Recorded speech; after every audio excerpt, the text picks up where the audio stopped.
Liberty Nation with Tim Donner. It has now been more than 52 months, almost 3.5 years, since voters in the UK approved Brexit, the British separation from the European Union.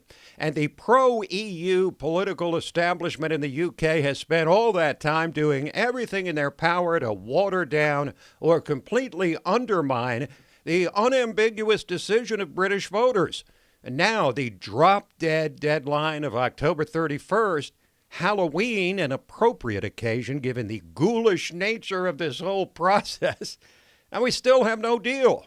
And another election coming up.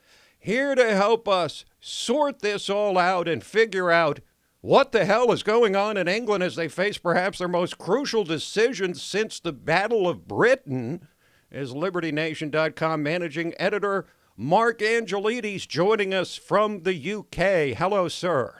Hello, Tim. Good to be here.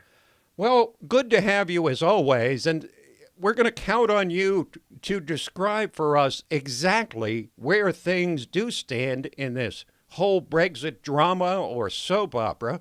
Why wasn't a deal made before the Halloween deadline, and what exactly will be decided in the latest election scheduled for about 6 weeks from now? Okay, well, there's a few bits in there, Tim, so I'll start at the beginning. Now, a deal, which is an arrangement with the EU for leaving the EU, that's what the deal is. It's regulatory alignment of laws, etc., regulations, trading standards, these kind of things. Also defense issues. Now, a deal was put together.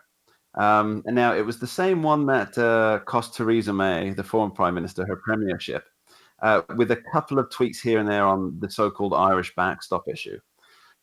Now, the deal, which many prominent Brexiteers, including Nigel Farage, the man most responsible for Brexit in the first place, describe as a Brexit in name only. Right.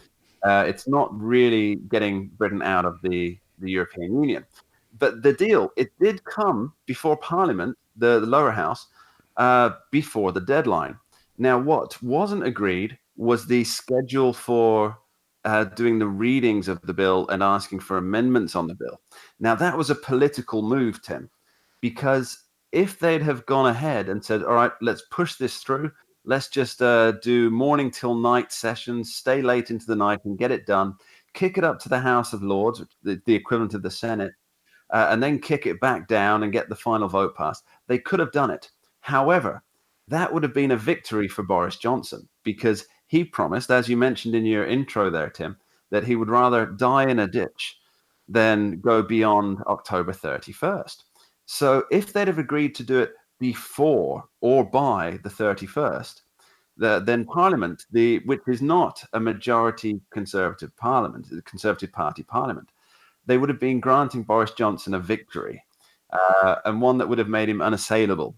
Now, is this the same effect as in the U.S. where the Congress will not do any of the people's business, like, for example, infrastructure or lowering prescription drug prices, because it might give Trump a victory? So they won't do anything that would give their political enemy a victory, even if it might resound to their own benefit. It is exactly that. It is exactly that. Although with the Brexit case, many of the people who are opposing it are very much anti-Brexit anyway. But yes, it would be very much a question of we can't do pretty much anything because it will make our opponent, in this case Boris Johnson, look good. So that's the first part of the question. So there is a deal. This is why it hasn't gone through by the Halloween deadline. Now, in terms of what the election is, now the election is being called because Boris Johnson wanted an election, but because he wants to improve his majority to get through the various aspects of the bill. But because there's now an extension until January the 31st, the opposition parties have agreed to it. Now, there's not just two parties in the UK. We have a number of smaller parties as well as the two main ones.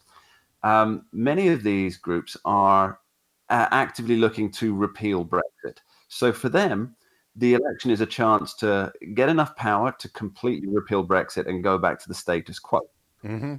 for the Labour Party, the official opposition party, which we would equate to the Democrats, what they're looking for is also to stop Brexit, but they want to do it by either repealing Brexit altogether, which they're not brave enough politically to stand on, but they'll do it by saying, we're going to have what they call a people's vote.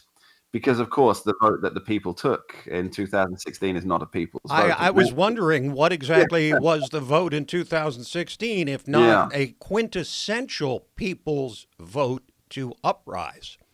It is the very definition of it. However, this is what they would also refer to as a confirmatory vote. But what the options they're offering is not to be in or out of the European Union, because the British people have already voted on that. But what it would be to either accept Boris Johnson's deal or to remain in the EU. You see, there's no option for just leaving the EU. So if the Labour Party wins in this election, what they'll be offering is either Brexit in name only or staying in the EU. So effectively, they're offering staying in the EU. And for the Conservatives, it's really just a chance to heal their party, which is quite divided at the moment between the Eurosceptics and the Europhiles. I mean, they're making all the right noises about, we must get Brexit done and administer to the wishes of the people. Right. However, is that strictly lip service?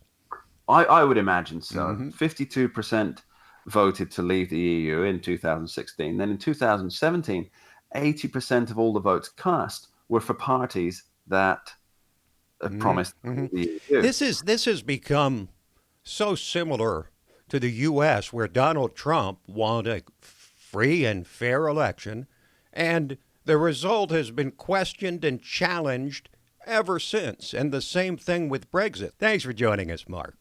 Thanks, Tim.